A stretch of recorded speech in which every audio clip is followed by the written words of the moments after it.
Welcome to the On the Rise podcast, where we talk about time freedom, passive investing through real estate, finance, and mindset. Let's dive in. Quick disclaimer as always, I am not a CPA, I am not an attorney or a financial advisor. This is not financial advice. I am not telling you or anyone else what to do. The views and opinions expressed in these podcasts are provided for education and informational purposes only and are not necessarily the views of my employer. All right, welcome back On the Rise podcast listeners. Thank you again for jumping into yet another episode of the On the Rise podcast. I'm your host, Jeremy Dyer.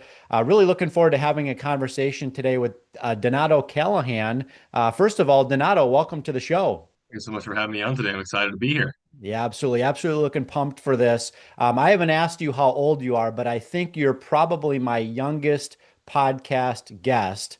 I'm somewhere north of 200 episodes. And listening audience, don't take young for being inexperienced because Donato has such a fantastic background in the real estate space. He's really, I guess he's got a ton of tenacity. Well, at least I know you do. So definitely looking forward to having you on the show here to kind of chop it up. But really, before we kind of get into it, we'd love for you to let our listening audience know a little bit more about, yourself, your background, what you're focused on today, et cetera. Yeah, absolutely. So a little bit about me today. I'm the founder and CEO of a Bright Investor, which is a real estate SaaS prop tech company that helps people find investment properties, do their analysis. And I am the director of acquisitions for Creed Capital to identify and source and put commercial properties under contract, whether that's senior living or multifamily. And I am the CFO for Timberview Capital, help orchestrate the capital raising business. And I also do some mentorship in residential and commercial real estate. And today I am 26 years old. Yeah, that's fantastic. You're a young guy. You got a long runway ahead of you. So, I know, most people when they're, in their early to mid 20s, they're just kind of still figuring out their jam. They're figuring out their careers. They're kind of figuring out, what they're good at, what they enjoy doing. What's the moment that you kind of first realized that you could chart your own path through real estate instead of following maybe more of a traditional route, of just getting that 9 to 5 W-2? Was definitely right before COVID, right when COVID was hitting. So at that point, I had kind of secured my job post college. I had, done the kind of the hard work I needed to, and was pretty much kind of counting down the days till graduation, where I can go and start the next chapter. And I had saved up some money, and my folks, everyone was saying you should put that in the stock market, as we all do. And I said, okay, well, that sounds good. And thought I was a genius when I was making money. And then COVID hit, and I lost half of it overnight. And I asked that question of why is this the only way that I'm being taught to be in control of my own journey? Then knew that financial independence led to time independence, which led to ultimately a sense of freedom. So that started me down this whole pathway of what can I do to take control of my own destination, and that's what brought me here today. Oh, that's exciting. Now, I know that a big topic, on the minds of a lot of people is really this kind of concept of financial literacy. I don't think you and I would disagree with the fact that financial literacy is severely lacking, in our country. In fact, most people's, financial knowledge, can really be reduced down to, whatever their financial advisor tells them, maybe what their parents told them growing up, what they learned in a, college university, or maybe whatever their friend Brad told them to do, kind of a thing, right? So maybe can you speak to a little bit more about kind of, your journey as it relates to, really being educated and becoming financial literate amidst, a lot of the headwinds of what other people want to, what other directions other people want you to go? Yeah, absolutely. And I think the first thing to talk about when it comes to financial literacy, or in shorthand, financial advice, is that whether it's advice about finances or relationships or whatever, advice is only useful if you know when it's bad advice. So everyone here in in every situation in their life has had points in time when someone's giving them advice that might not work for you, but it works for someone else, or it's not relevant to your situation. But for some reason in financials, we're expected to, or currently the current way that we go about it is whatever anyone tells us about financials, right? If they are an advisor or this third party, it must be true for me in all situations, which is obviously not correct. So I think the most important thing we can focus on is understanding that every time that someone gives you some financial information, financial advice, right, you need to look at making sure that it was actually curated for you and what you want to be doing first. and not all advice is good advice. So in my journey, when I started looking at how I can be more independent of my of the stock market in terms of wealth creation and financial freedom, what was really important to me is understanding what do I not know? Because no matter what thing you're interested in doing, what venture you're pursuing, right, there's always something you don't know. And as I started learning more and more about what it is that people who are millionaires, decamillionaires, or centimillionaires or billionaires, looking at how they operate, most of them, right, are fighting a tax problem. Most of them are fighting a inflationary problem, right? And there are issues of having your money's power erode over time. So very quickly, it became a game of, well, how do taxes work, right? From both today and tomorrow component. How does, okay, taxes, I see this big thing called inheritance and estates and trusts. How do those work? Okay, great. Well, what can I do now that I can teach myself or get educated on that has a proven track record to create wealth that then is also something that can feed into trust, estate, inheritance, and taxes that has a proven kind of blueprint. And that's what led me to real estate. And the really cool part about starting young is I can go to any person and I can sit down with them and say, hey, I'm young and I want to learn this. Will you teach me what you know? And they love to do it. It's fantastic. I mean, I really quickly developed this mantra of before you start anything, go ask 10 people who've been doing what you want to do for 10 years. So by the time you start that venture, you have 100 years of wisdom guiding you right out the gate. It's awesome. So when I started having those conversations with people about what it is they wish they would have done if they could go back to 20 years old or 21 when I started, over time, I just started layering all their answers on top of each other. And pretty quickly, it became clear, hey, at least 15 people all said they wish they would have done this. So I'm just going to go do that. And my financial literacy came from speaking to people who've done what I wanted to do because their success left clues and their failures left landmines. And all I had to do was plot the course. Yeah, it makes total sense to me. The one thing that I love about, real estate, specifically on the commercial real estate side, is most people that are having a tremendous amount of success in the space, their mindset is very much centered around this abundance mentality, right? They're willing to help others, they're willing to educate, they're willing to literally put the playbook and the blueprint out there for everybody, to tap into. And it's those individuals that typically attract the best network, right, of other individuals. I've constantly told people time and time again, you don't need to take a college course in real estate, okay?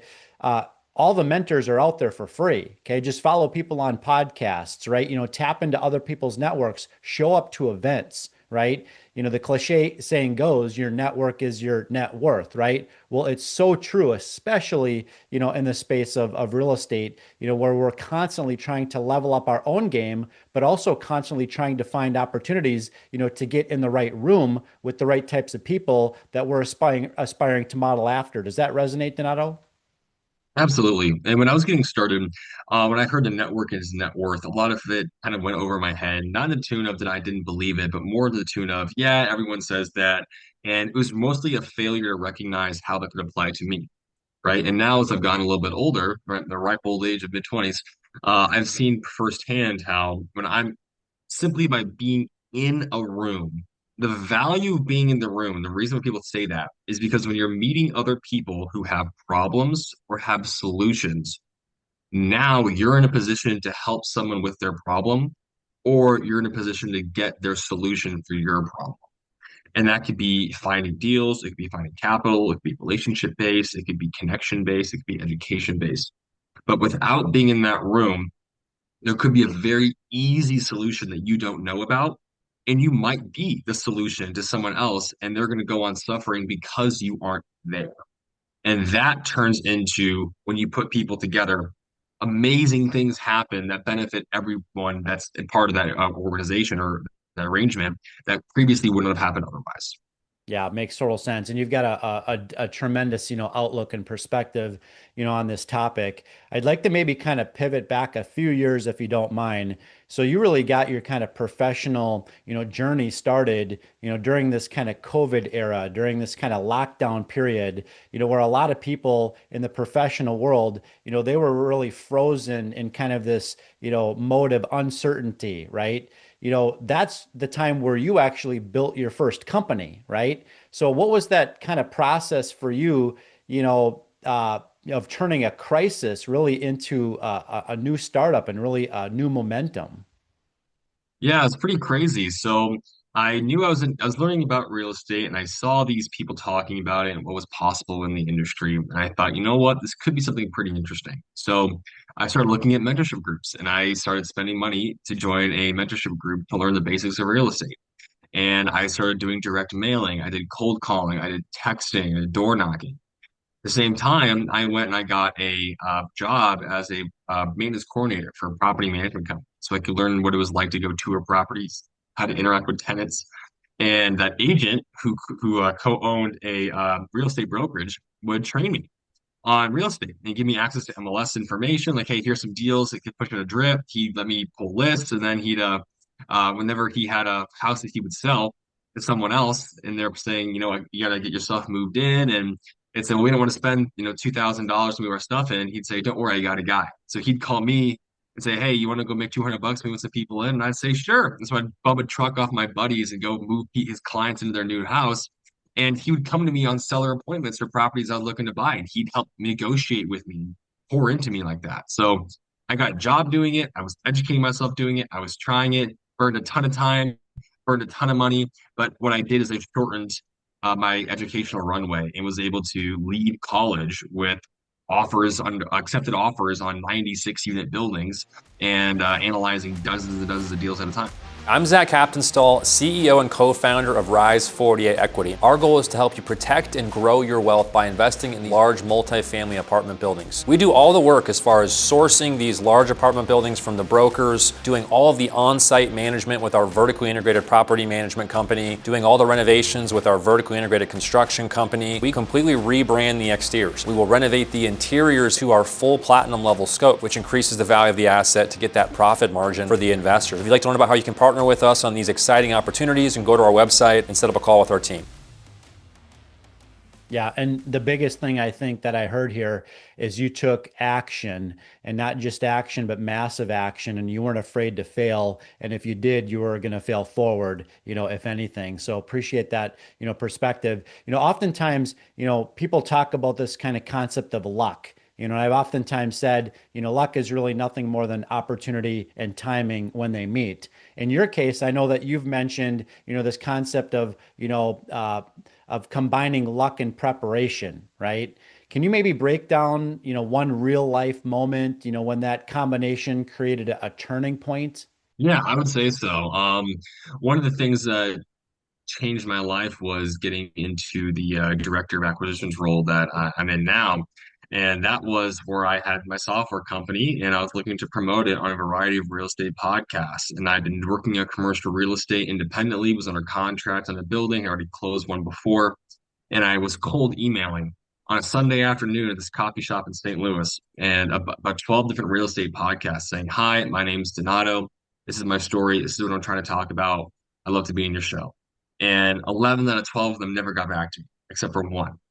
And the one guy said, okay, well, let's talk about it. And so he sent me, asked for my resume, my bio, and, said, okay, great, we'll have you on the show with a couple of conditions. I was like, what are the conditions? And he says, first off, you can't promote your software. You can't promote anything. There's no promotion at all, which is the whole reason I was reaching out to you. All right. Number two, you have to fly yourself down to Florida and be recorded in person. It's like, do you still want to do it? Like, you know what? Why not?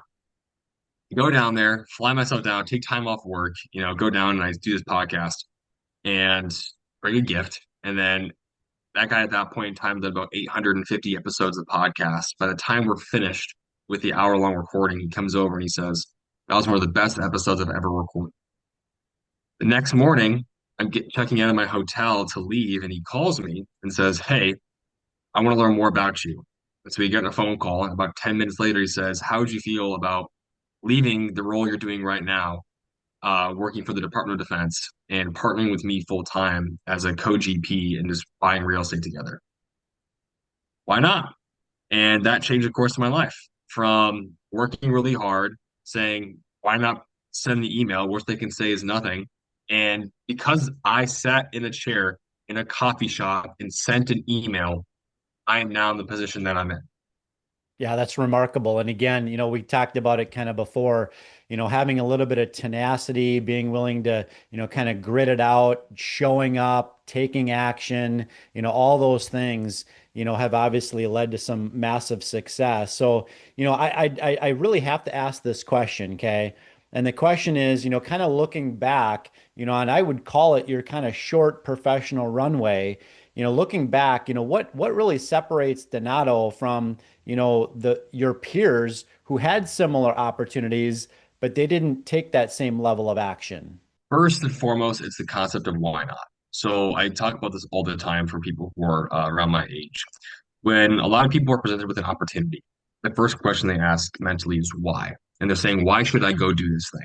So I have my path, I have my sandbox that I play in, I have my trajectory. And now this new thing is in front of me. Why should I deviate? Why should I put in the extra effort? And when they ask why, their default answer is no. And what they're looking for is to be convinced of why they should go do it. And it's easier to just say nothing or do nothing and not change your course, or because it maybe might be scary. I don't ask why. I ask why not. So when I get posed a question of, Donato, what makes you think that, emailing 12 people will change your life? Like, yeah, why not? Hey, Donato, what makes you think that you as a college kid can go get an offer accepted on a 100-unit building and go buy real estate? Why not? When you ask why not, the default is I'm doing it and I'm going to go try this. And now you have to convince me why I shouldn't. And then the cool part is when you're young enough, you still think you're smarter than everybody else. So it's like, that's fine. Even if you try to convince me that I shouldn't do it, I'm still going to do it because I knew that momentum was better than anything else when you're young, right? And any age, really. If you can just show momentum and effort in one direction, you're going to get somewhere. If you don't like it, you can always turn the wheel. But no one ever got anywhere turning the wheel left and right without their foot in the gas. You got to put some juice on it to get the actual car moving before you can drive it to where you want to go. That's right. This is a brilliant conversation, and I really appreciate you unpacking, that kind of mental mindset. I'd like to maybe kind of pivot a little bit here, and talk a little bit about Bright Investor. What really gap did you see in the real estate market that inspired, Bright Investor, and how does that, program, really empower investors differently than maybe some existing tools that are out there in the marketplace? Yeah, so this actually started as a senior project in college when I was getting into real estate. I was looking at markets I didn't live in, and we were asked to make a map of something that we were interested in. I said, "Well, I want to buy real estate somewhere that don't know much about it, and I want to put it on a map. Can I make a real estate map for that market?" And the answer was yes. So that was my senior project, and that turned into, well, it'd be nice to know what properties would rent for in this area. It'd be nice to know how crime is high or low. It'd be nice to know if they're appreciating well. And I ended up meeting a guy on Facebook who, over the course of about 3 months, we found out that we were working on the exact same idea for a project from different angles. And we decided, we said, you know what? We should start a company together. And so we did. And so within 3 months, we formed a company, raised some seed capital, and went after it. And now, right, at Bright Investor, we fill this gap of being able to find on market, off market opportunities while doing all of the rental comps, while doing all the sales comps with 13 built in deal calculators and underwriting tools, plus all the market research of crime stats locally, appreciation, and rent growth on a fully white labelable report generating platform. So we really focus in the 1 to 4 unit space on residential real estate. And we try to come in and combine the concepts from places like CoStar or places that have traditionally done a really good job of consolidating data and making it actionable in the commercial space and applying that in the residential space because that's what I needed when I was getting started. Yeah, makes total sense. I know that you've talked a lot about, this kind of quote unquote the next American economy, right? How do you see the landscape really shifting, for really young investors, and what skills, do you believe are going to separate, those who thrive from maybe those that, struggle in this next American economy? I would say that for the next American economy, the most important thing is only listening to people who tell you that it can be done, and then listening to people who can give you tactical guidance on doing it. You listen to someone who says the economy is screwed, everything is going downhill, you'll believe it and you'll take no action. right? It's almost a sense of learned helplessness. So what I really encourage people to do is, hey, if you can, move somewhere with affordable real estate. That's what I did. I was going to go live in DC. And I said, you know what? I'm going to take a gamble on St. Louis because I know I can buy things cheaper there. It's going to be easier for me to get in. Go where the opportunity is. That's the most important thing you can do. Second, you need to put the foot on the gas and try things. You have to be willing to fall flat in your face to figure things out. In addition to that, as we move forward in the economy, right, we are seeing issues with affordability in key marketplaces. Now, right now, right, we're seeing rents decline in some major MSAs, which is giving some people a little bit of breathing room. But what I really encourage people to do is kind of look up a little bit, look up 10 years, 15, 20 years from now. Look at demographic trends, look at housing trends, get an idea of what people want, right? Are we seeing more and more people willing to struggle and save to buy real estate, invest in it, and create ownership? No, we're not seeing that as often. It's getting more and more rare. The more rare it becomes, the easier it is to set yourself apart and go after it. Because as things get less affordable, as inflation continues over time, people who own assets are the ones who continue to benefit out of the back of the economy because that's what the nature of inflation does, right? It makes everything you have worth more when you have an asset. So if you can focus on acquiring the assets that are going to be needed now, 5 years, 10 years, and 20 years from now, and you're willing to put yourself in a position where you're not spending a lot of money, right? You are moving to the areas where there's opportunity, and you're surrounding yourself with people who are looking at what you're doing and not telling you that's stupid, there's no way to make it done, but instead saying, here's how you could get that done faster and easier. That's what's going to be absolutely critical. And I'm a huge fan of anyone, and I throw my entire support behind any person who's willing to disrupt their life to go make a better life for themselves in the future. Yeah, amen to that. Donato just laid out the blueprint masterclass, the 101 for anybody that's looking to get into, the real estate space. So definitely, hit rewind, go back a few minutes, listen to it again. I'd love to know now, kind of Donato, as we're wrapping up here, what's next on your bucket list, maybe, personally, professionally, as we move into 2026 and beyond.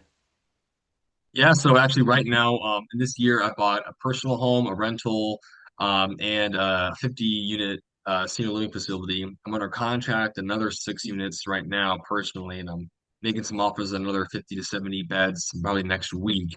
So I'm doing the most acquisitions of in the last five, in my entire career, my short career. This is going to be the year that I've done the most acquisitions. So I'm still bullish on everything. So acquiring more real estate, scaling Bright Investor higher and higher with some large enterprise level clients, home buyers, property management firms, investment firms are all things I'm focusing on. And then also focus on building the muscles that I've admittedly not flex as often, which is the relationship muscles and getting ready to, as a unmarried, no kids situation here, building that side of my life as well. Because I think as business people and entrepreneurs, it's very easy to look at revenue hits or deals closed, things of that nature, and count that as success. I personally think that is a great piece of the equation, but it's not the only piece. And so leaning into seeing what my relationships are going to look like moving forward is a big focus for me in 2026. Well, it's going to be exciting to watch you, Donato. I'm going to call you Donato making moves Callahan, because that's what you're doing. You're making I moves love it. you're making moves every day. And honestly, you're inspiring to a lot of people, I'm sure, that are going to be listening and digesting this podcast episode. Would love for you to kind of leave our listening audience with maybe one or two different ways that, we can connect with you offline to learn more about what you're up to. Yeah, so you can go to my website at www.donatocallahan.com, and you can also follow me on Instagram. That's Donato_Callahan, or you can shoot me an email at donato@brightinvestor.com. That's great. Well, we'll definitely put those links in the show notes for the episode. Donato, thank you for bringing the value today. You got it. Thanks for having me. Yes, sir. And listening audience, thank you again for jumping into another episode of the On the Rise podcast. We look forward to having you join us on the next episode.